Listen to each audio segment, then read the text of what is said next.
Today we geek out about Era of Tribes.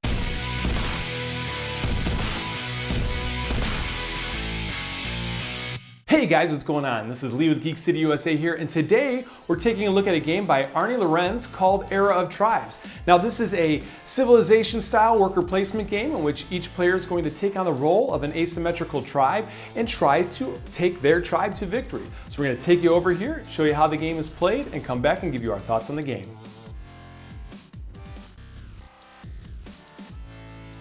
Now this is Era of Tribes. Now the first thing that I want to mention is that this is a prototype copy of the game, so anything that you see here is subject to change. I do want to point out, however, that it's a very high quality prototype, and there are some custom meeples that I did want to show off as well. This is in the other player color that I'm not currently set up for. I'm set up for a 3-player game here. But you see here, like, here are the cities, here are your leader meeples, as well as these are your victory parade cards. So you can see that there are already custom meeples in this game, and again, this is a prototype copy.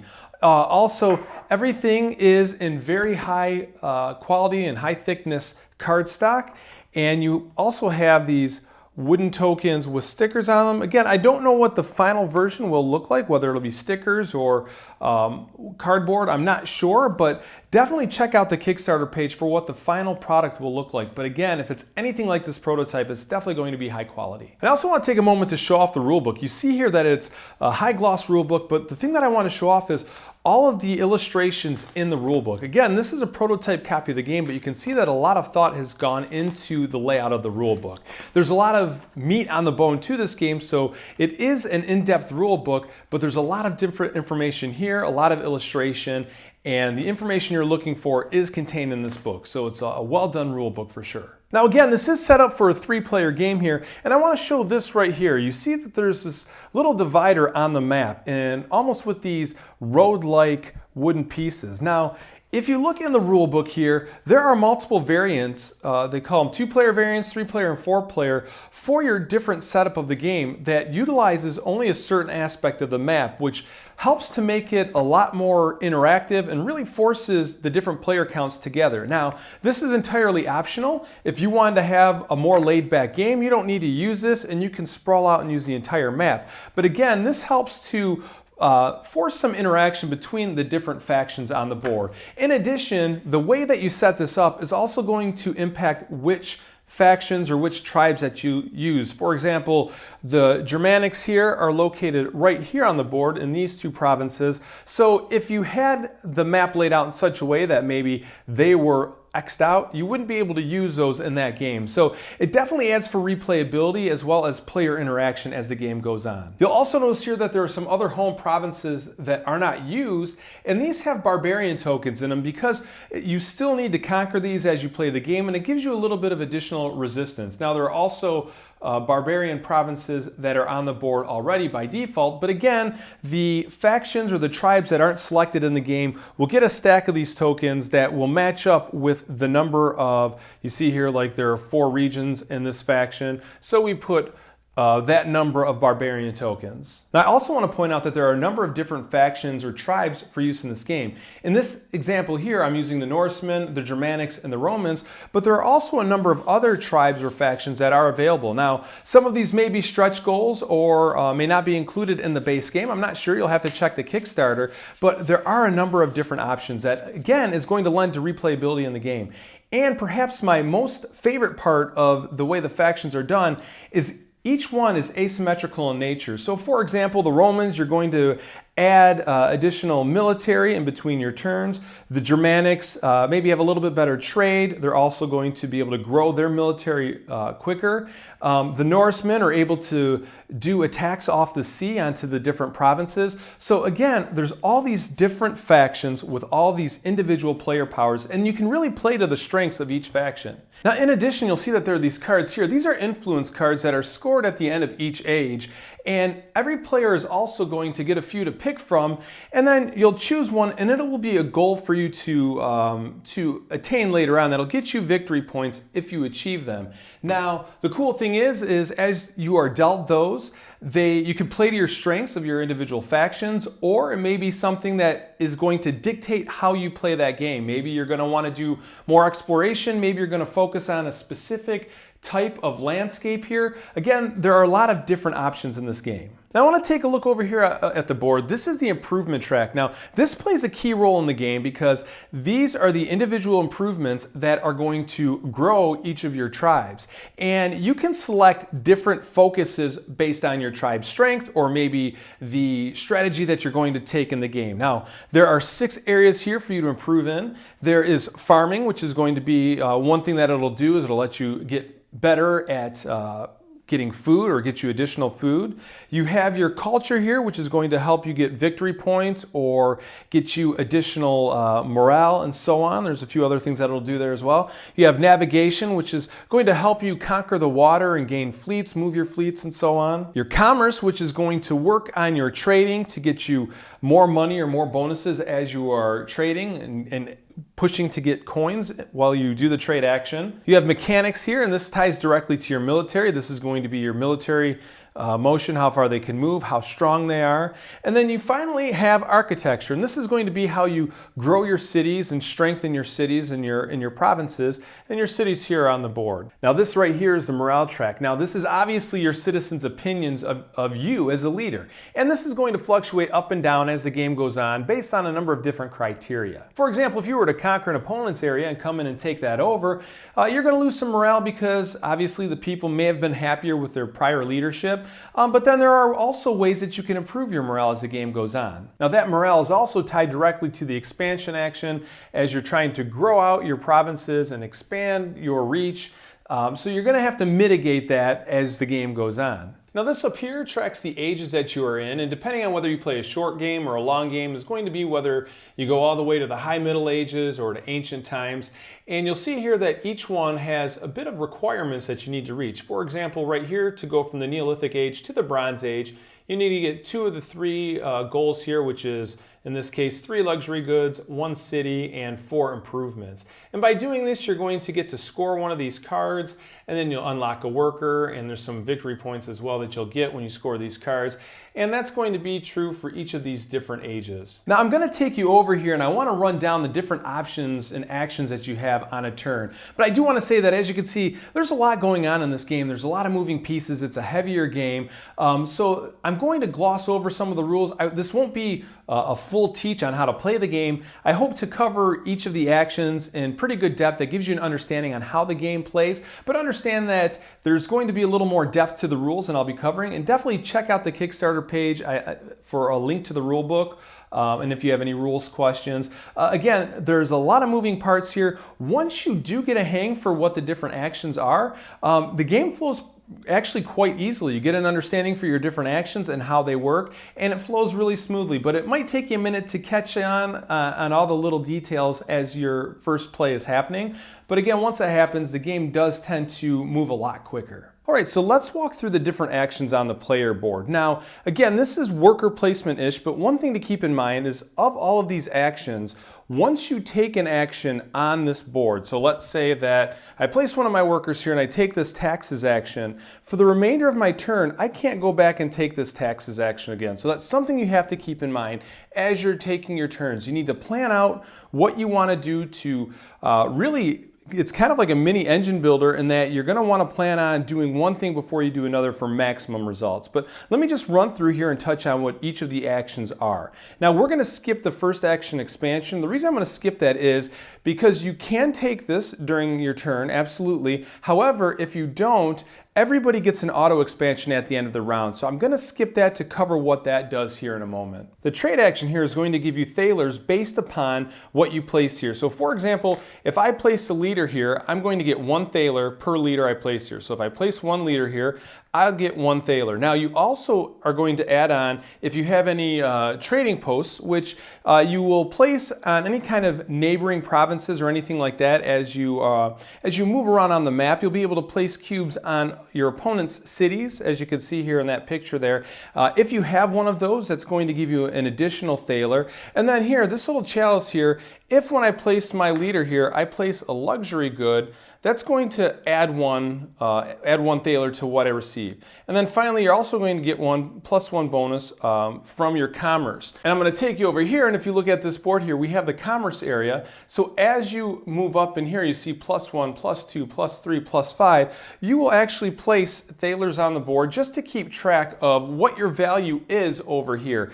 And you'll also get that. So for example, if you are level 1 here on the commerce track, you'll get to add 1 to this. So let's say, for example, let's say I went ahead and I placed 2 liters here in a luxury good, and I was at level 1 on the commerce track. I would actually get 1, 2, 3 plus the +1 from the level 1 here. So I would get 4 thalers or $4. So that would be one way that I can get money in the game. Now the next way to get money in the game here is taxes. Now taxes is a great way to get a lot of money quick, but one thing you have to keep in mind is as you're taxing your people, you are bringing down the morale, and you're bringing it down fairly quickly. So the taxes are based upon the number of cities you have built. And if you look, if you don't have any cities built, you'll look here, there's this 6 thaler icon here. If you take the taxes action, let's say I put a liter here, I would get 6 thalers. Now you will also look here, and you're going to lose morale. You're going to lose 3 for every liter you place here, and then 1 for every liter that you have.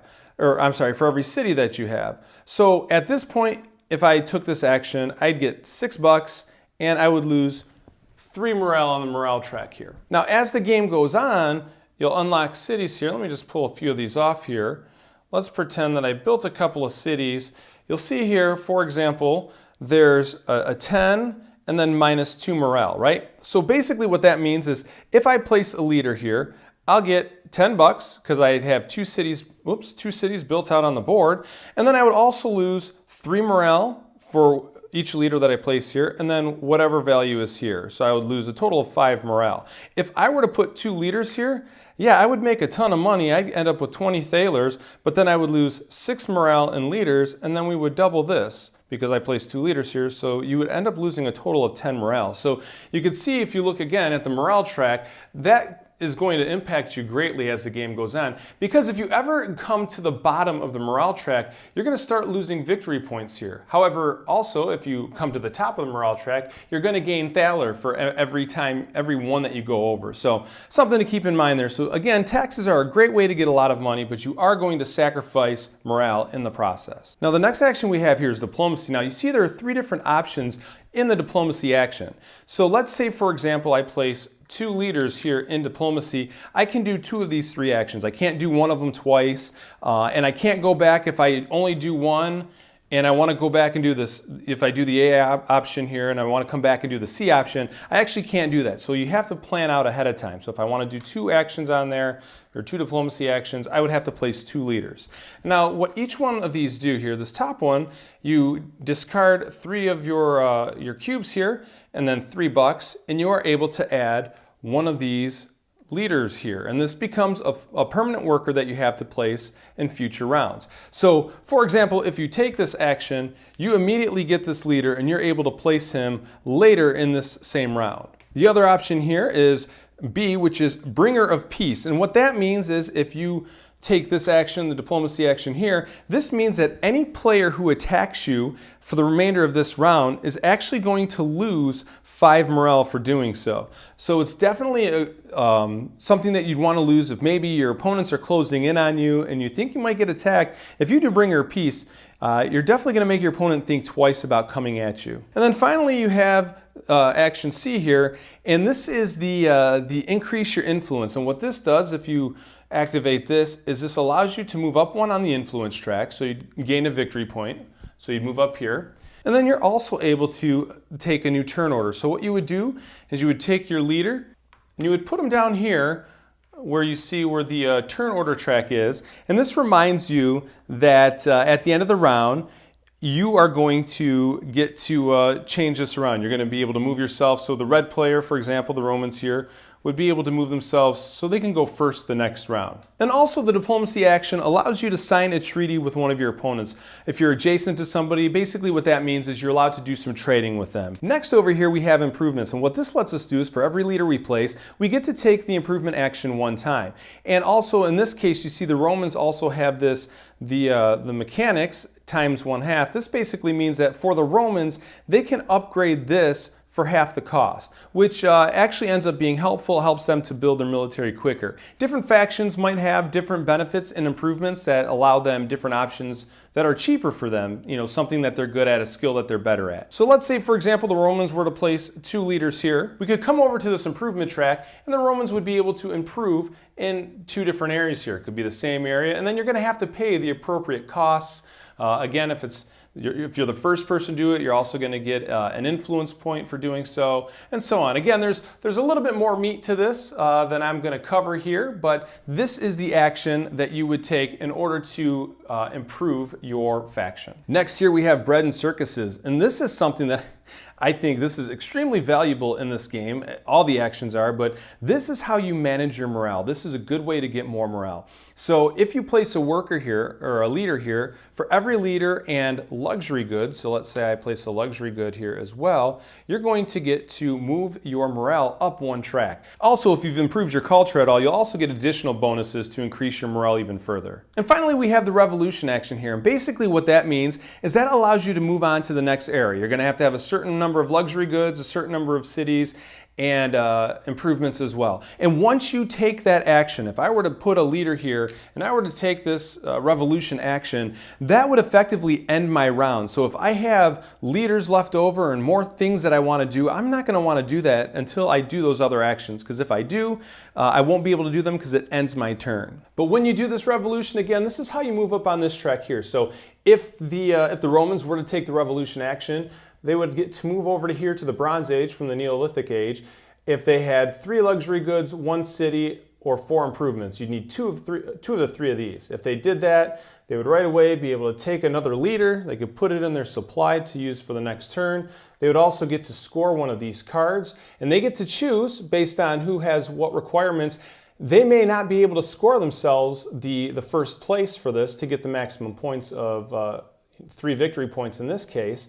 But they could at least maybe help somebody who's in last place instead of helping their greatest opponent. So it's something to keep in mind. And in addition, because they're the first person to move up in this case, they would get an additional 2 influence. So now let's take a look at expansion. Now auto expansion is going to happen at the end of every round if you don't take this action. You don't have to pay any workers or place any leaders on here in order to do so. But you also have the option to do this during the middle of your turn. And if you do, you're able to add some luxury goods, additional leaders to get a little extra bonus to get more vassals to expand. And I'll take you through the steps on what an expansion looks like. Now the first thing we're going to do is take a look on the food on our plate. Now in this case, we're going to treat this like an auto expansion as we walk you through it here. So you look, I have 1 food on my plate, and you're going to look, and this says plus or minus your morale. So in this case, the Roman player has a morale of 1. So let's just say that, so we would add that, so that would be 2.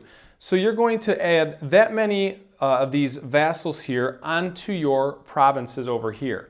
So for example here, if we did this in the middle of a turn, and let's say I had a leader and 2 luxury goods on here, I would be able to add that, so I would get the 1 morale, or the 1 for my morale, the 1 food, and then I could add these extras to get more vassals. So that helps you expand a little quicker. But again, I want to show you what an auto expansion will look like. So again, 1 food plus 1 on the morale track is 2, and that would give me these 2 vassals here to place on the board. So the first thing you're going to do is you're going to place your vassals. So I have these 2 cubes here. The Romans have these 2 provinces.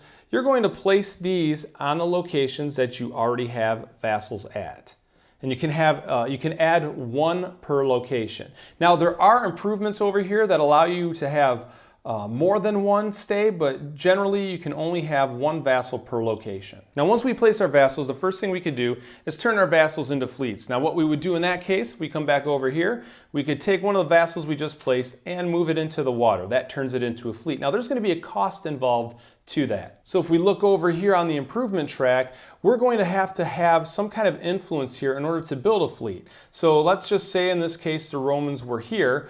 that means that they could build a fleet for the cost of two per vassal. So in this case, we would pay 2 thalers back to the general supply, and we would be able to create this fleet. Now this fleet, again, can be used to continue moving provinces. You might want to capture some of these provinces you see here have fish in them, and also to move across water in order to expand into additional land over here. The next thing we can do is turn vassals into armories. Now, just like we did with the fleets, we can come over here, and one of these vassals that we placed, we can actually move up over to here into our regular army.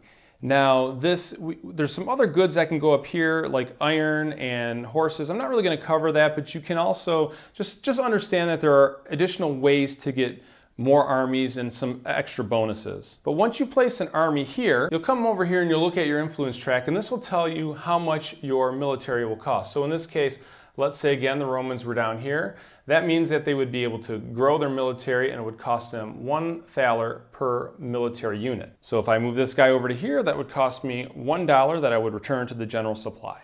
One cool feature about the Romans, you see this little pink cube here on A1. This means when they're doing an auto expansion, they actually get to take one of these pink cubes from the supply and add it to their army for free at the start of every new round. It kind of plays to the strengths of the Roman army and how quickly their military really grows. So that's something else to keep in mind, again, with the asymmetrical play in the game. Next thing you can do here is you get to build trade posts. So if you are adjacent to an opponent and they have a city, so let's say over here the Germanics have built a city and you're adjacent to them, you can build a trade post in their city.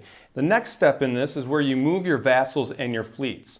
So coming back to this board here, we have our vassals stacked here. In this case, the Romans can use this to move one of the newly placed vassals one step here.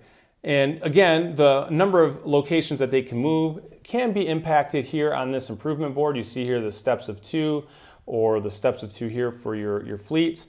But in this case, you can just place them right there. This would allow the Roman player to capture this luxury good and put it in their supply for later.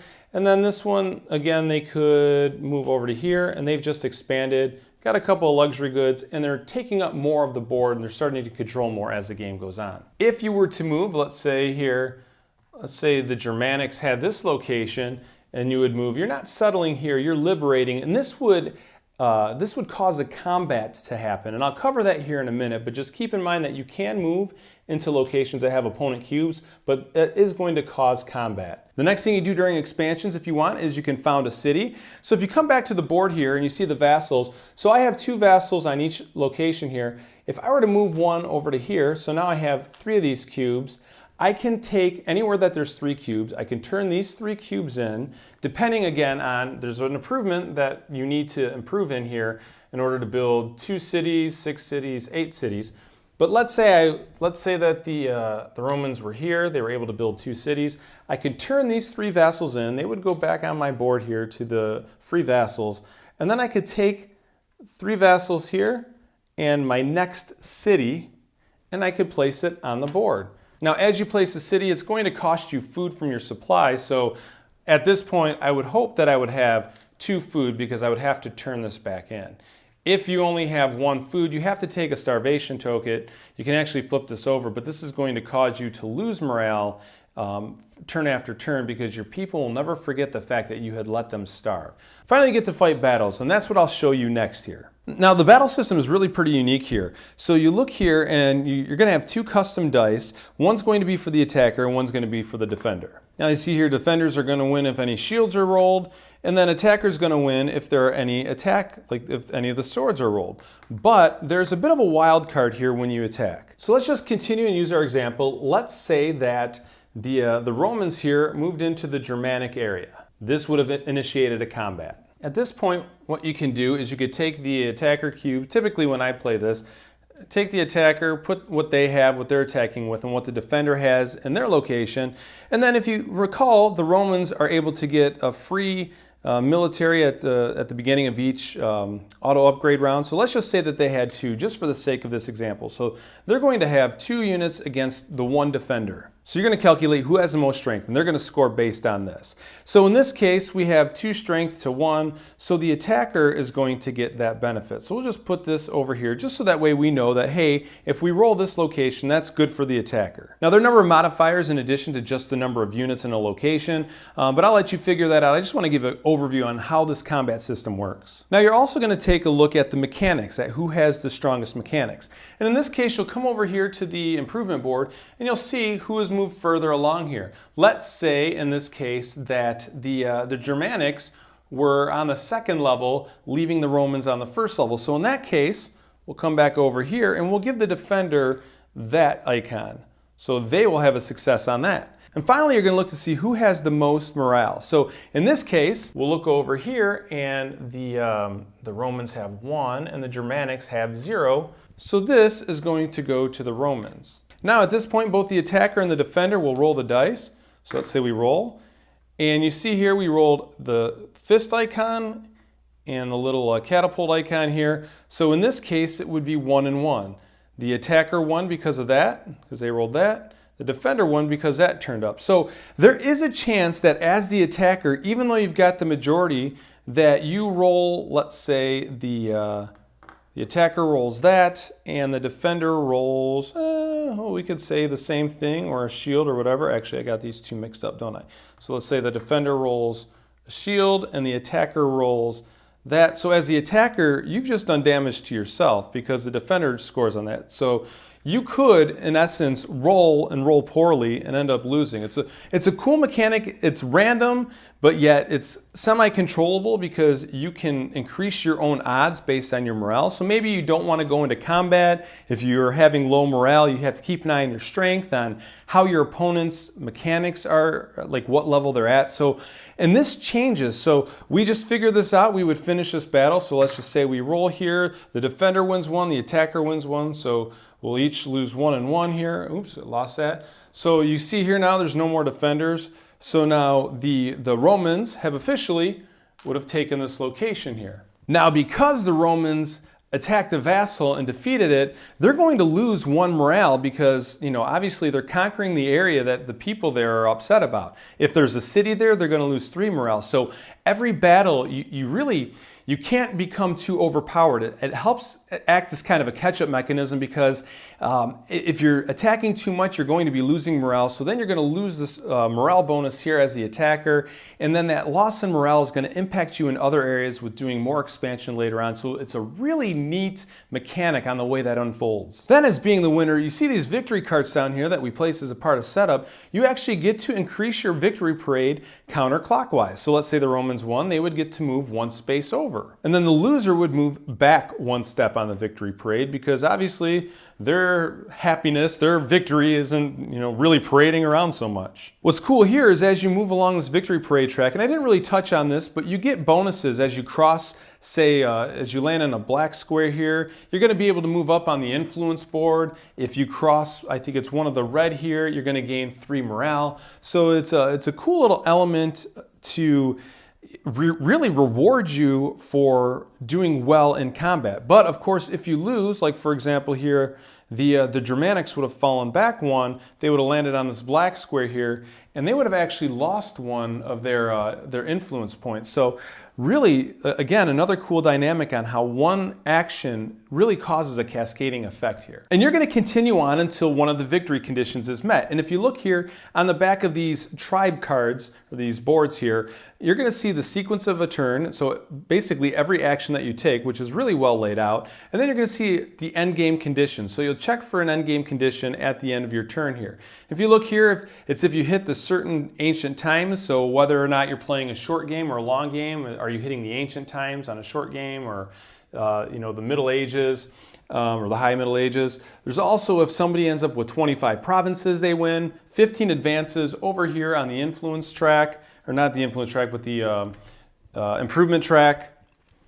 Right here, if you see the meet with IP, this is if you meet, coming back down here, if at any point my victory parade intersects with my points, with my influence points, this would be a victory. Also here, if you conquer all HP of one player, so if you completely wipe out another player, you would win the game. And then if you hit a certain number of influence points based on the number of players in the game. So in this case, for a 4-player game, it's 20. For a 2-player game, it's 25, and so on. I also want to let you take a little bit of a closer look on what a turn looks like. So when you start, you're going to adjust the morale. So you're going to lose morale at the beginning of each round. And then you're going to figure out turn order. You're going to do all your actions. So this is when you execute all of your actions on your player cards here.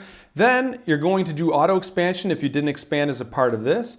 You're going to clean everything up, and then you're going to see end of turn. Has anybody won? No? Okay, we're going to start over again. And like I said, there's a lot going on in this game, but once you get down the different actions and you start to understand how they interact and work together, you're going to cruise through this, and your turns are going to go really quickly. So as far as the Civilization game goes, the game really flies, and it feels really fluid and really smooth. Now, one last thing that I do want to show on this is the money in the game, the currency. Now, these are thalers or thalers. They're in 1, 3, and 5 increments. And the designer has done these. I thought this was an awesome touch. To their value of worth, he's put the picture of his family as to their worth. So if you look at the 1, there is a picture of him. If you look at the 3, there is his wife. And if you look at the 5, there are his children. I thought this was such an awesome just a really nice personal touch to the game that really shows how much, I don't know, how much of his heart and soul has really been poured into this game. I know that sounds silly.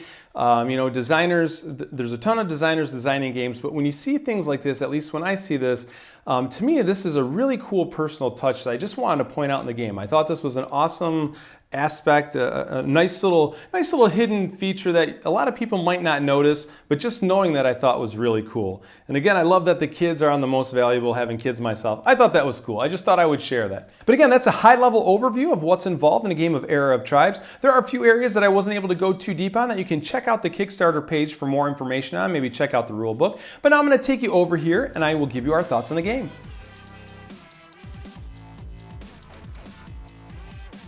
Right, that was Era of Tribes. Now, first things first, let me start off by saying again that that was a prototype copy of the game, but that prototype was incredibly high quality. The components were excellent. The card stock was great on the player boards and everything. And as far as prototype goes, if I would have bought this in a store, I would have been completely blown away by the quality of the components. So definitely consider that when you take a look at what the final version of the game is going to be like. If it's anything like the prototype, we're going to be in good shape here. Of course, all art and components and everything is subject to change, so definitely check out the Kickstarter page or the Board Game Geek page for more information on what that final version looks like. Now let's jump right into the gameplay of the game. So Civilization games are typically known for being fairly heavy, fairly weighty, with a pretty steep learning curve. Now, Era of Tribes is a Civilization game. There's worker placement elements to it, but at its core, it's obviously a Civ game. You're expanding your tribe, you're trying to grow them, increase your influence, conquer your opponents and so on. So there is a lot going on to it, and at first glance, there can seem that there are a lot of rules to get under control. But as I showed you at the end of that gameplay overview and how the game is played, it's really quite simple. Once you understand your base actions, there's a cascading effect. And I use that term a lot in the overview video of the rules, but there's a cascading effect on what you need to do. You're planning on your board ahead of time, and you have a handful of actions that you can perform. Once you understand those actions, the gameplay is really smooth sailing. The game turns tend to go quickly. This is a Civ game that is 30 minutes per player, and really, in my opinion, that is a miraculous thing. Civ games are usually longer games in nature, but the fact that you can get a 4-player game, I would say, dare I say this, in under 2 hours with people who are familiar with the game is huge. Now you can have a little bit of AP, a little bit of analysis paralysis while you're trying to figure out what the best move is for your tribe, but really the basic moves and the basic gameplay overall, once you understand it, it's just going to be a smooth sail from there. I feel too that the way everything ties together in nature is a really cool effect in the game. For example, your improvement board is going to impact perhaps how easily you can grow your morale, how easily it is going to be to overcome your opponents in a battle, or maybe how far you can expand. And based upon that, there are so many different avenues to victory. Are you going to just try to conquer 25 territories and get 25 vassals out there? Are you going to maybe just try to focus on the improvements? Or, are you going to max that out and not really be so concerned about expanding on the map board? There are a ton of different options. Now, you factor in the fact too that the game map can vary from play to play. So you can set it up a multitude of different ways on whether you're playing 2 players, 3 players, 4 players. You don't have to cut off the map at all. You can use the whole map and have a more casual game. But if you do cut down the map, which I suggest because it forces you to interact with your opponents and your fellow players, there's really a whole lot of different gameplay elements that you can experience in a game from one game to the next. You have different factions. Each faction has different asymmetrical powers, which were very historically well done. I was very surprised actually by how well they all work together. Each faction plays quite differently from the other when you start playing to their strengths, and it's again a cool element to master in the game. It's a game that I think that you could jump right into and understand the basics of the game, but the more you play, you might hone in on a specific benefit to one faction over the other that is something that you want to work to your advantage, and I thought that was a great element of the game. The battle system is something that was really quite unique and well done as well. Unlike a lot of other games where you might say, okay, hey, I have 5 guys in that territory, you have 2, so I roll 5 dice, you roll 2. Oh, I rolled higher than you, so I beat you. There's a lot more to it than that. You have to factor in your morale, you have to factor in your mechanics or your military strength. You can augment your attacks in a handful of different ways, and it was really well done. And not only that, it forces you to expand your horizons. You can't just build up your military, because if your morale's down, you're not going to have a successful military attack. Also, on that note, you may have everything fairly well under control, and if you roll, there's still that chance that you're not going to win. And it's randomization, but you're able to mitigate a lot of that with how well you manage the other areas, your strength, again, like I said, your morale, and so on. So overall, I thought that was really well done and a cool feature of the game. The morale mechanic as a whole was really cool because that tied into every aspect of the game. You're always losing morale from turn to turn based on the number of cities that you have. If you don't get out of the Neolithic age, your morale is going to suffer from turn to turn there as well. And it's really cool to see on how that impacts so much of the game as a whole. If your people aren't happy, you're not going to be able to expand well, so you have to work that morale system. You also have to work the taxes and get the money, or have to work the trade. And it forces you to really not get cemented into one way of thinking. So I did say that you can focus on a ton of different ways to win, but at the same time you really need to touch on every aspect of the game at least somewhat in order to be successful. I thought it was a cool way to avoid that player. I mean, we have those players that we play with that may focus on just one area. How can I steamroll my opponent? But the way that Era of Tribes is done is it forces you to work on different things to help you from getting that runaway leader. I also really like going back to the battles and tying into the way the morale works with that is the more you conquer, the more your morale drops, and you have to mitigate that and fix that and address that before you can keep attacking. So you may have a huge military strength behind you, but as your morale drops, you're going to have issues with your expansion, and then you're going to have issues with, again, the morale on the battle board, on whether that's on your benefit or the defender's benefit. So all these different areas to consider when you're playing from turn to turn. Now, taking a look at the improvement track, that was another mechanic of the game that I thought was very well done. There's 6 different areas to improve in. Each one is going to give you different benefits that are going to augment different actions that you take in the game. But at the same time, what's to prevent somebody from running away with a specific track? A lot of times you might have a person that just wants to focus on their military might. Somebody might want to just focus on building all their cities. And it's really well done with that mechanic in that you could just focus on one specific area of it. However, it's going to be better for you to work a little bit at all of the areas, because some of the improvements are going to depend on those improvements around them. So for example, if you're trying to move up in commerce, but you don't have one of the areas on either side, depending on which one for which improvement you're making, it's going to cost you more to improve in that area. So you're almost going to be penalized for not focusing on the other areas. So again, that really forces you to be wise with your money, wise with your action selection, And then, if you choose to take a risk and maybe spend a little extra money in order to improve a specific area just that much more in order to achieve a different goal that you have, the reward could be huge in that sacrifice. Of course, if it doesn't work out the way you'd hoped, you're going to be set back a little bit because you spent too much and so on. So again, there's a lot of different elements to that really played out well in the game. So let's talk about replayability in the game. So I've touched on this a number of times. Obviously, each game you can build the map different ways. You have different factions that are going to be available to you, or different tribes, depending on how your map is laid out. And then of course, you have different strategies that you can focus on, whether you want to try one way of victory, by eliminating an opponent. You want to try to expand as much as possible. So as far as that goes, there is so much replayability to this game. I've played this game a number of times now, and it's never gotten stale. It's always been a different experience from one game to the next. I definitely think that is something that you could play over and over again. You also factor in the fact that it's 30 minutes per player, and that is absolutely true. I was really surprised at, once you get the rules down, how quickly this game can really play. So you take asymmetrical player powers, different experiences, different map each game. I definitely think there's a high replayability factor to this game. Now let's talk about the audience of this game. So this is a Civ game, so obviously if you're a fan of heavy Civilization style games, this is going to be something that is going to appeal to you. But at the same time, I think that the worker placement aspect of it, the handful of actions that you have, getting that under control, I think this will also appeal to people who maybe aren't familiar with Civilization style games, that might be into middle heavyweight style games.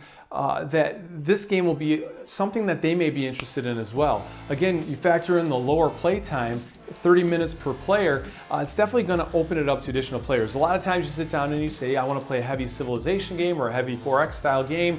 How long is that going to take? 6 hours, 5 hours, whatever. It's a big turnoff, but because of the shorter play time for the amount of game and the amount of experience in this game, I think it's going to appeal to more audiences. Of course, like I said, if you're a fan of Civilization style games, you are the main focus of who this game is going to appeal to, but I do think that this will appeal to people outside of just that strict little genre of game. Now, all in all, what did I think about this game? Well, if you've watched this far in the video, it's probably no surprise to you that I really enjoyed this game. First of all, the designer of this game, I've been going back and forth with him as I've been playing this game with any kind of questions and different experiences that I've had, and you can really see the level of passion in this game from him. It's something that I thought was really cool to see, and very open to making tweaks and changes as the game goes on and try out new things. I thought that was really cool to see that a game that was visually and mechanically this far along, just being tweaked to make it that much better day by day, I thought was excellent.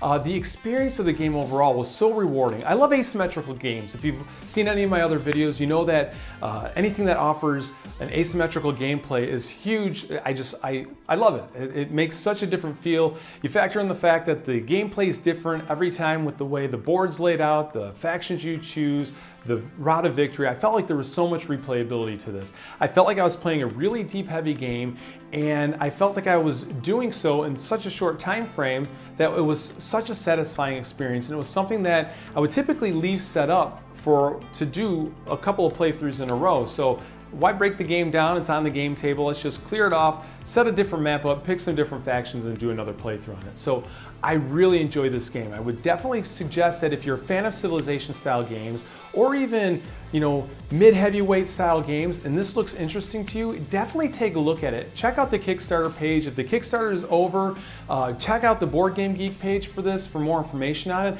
I think it's something that if this kind of style of game appeals to you, or it's even a little bit of an interest, I definitely recommend checking it out. Again, the components were fantastic in this prototype. The gameplay was a lot of fun, and this is one that I will definitely keep in my collection going forward. All right, guys, I'm Lee with Geek City USA. Thanks for hanging out with us today. Be sure to subscribe if you don't already, and comment and like. Let me know your thoughts on this game, on this video. Have you played the game? Does this look interesting to you? Are you a fan of Civilization style games? Let me know. Talk down below. We're also on social media, Twitter, Facebook, Instagram. Reach out to us there. We'd love to interact with you. But again, thanks for hanging out with us. My name is Lee, and we'll see you next time. Cheers.